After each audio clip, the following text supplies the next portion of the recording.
Good morning. It is Wednesday. If you're coming in, give me a hello. If you're on replay, drop a replay. You might not be able to see me as it's still pretty dark out, but just thought I would jump on and talk about a slight difference between, and a very slight difference between focusing on what you can't do, e.g. because of an obstacle, an injury, versus what you can do.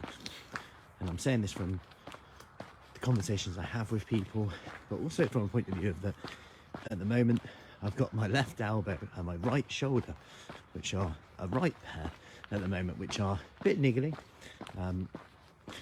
And it's always when I do some sport, like jiu-jitsu, for example. Anyway, the brilliant thing about resistance exercise and in general is that you can always do something.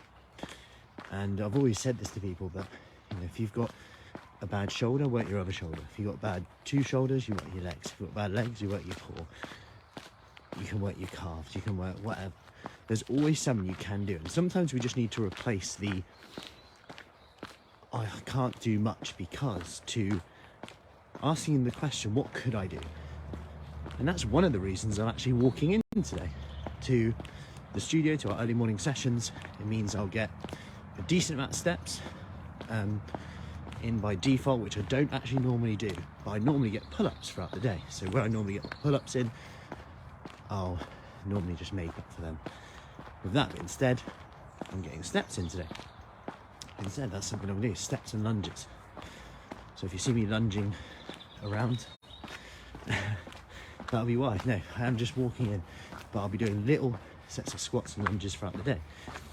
So that little tweak there is such a key mindset to have, being solution focused rather than focused on the problems.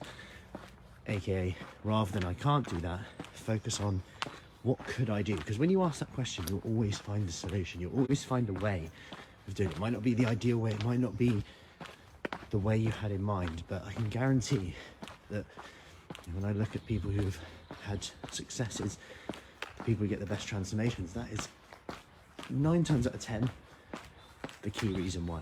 That mindset to be solution process rather than problem focused. So I hope that helped. Have an awesome day, and I'll see you soon.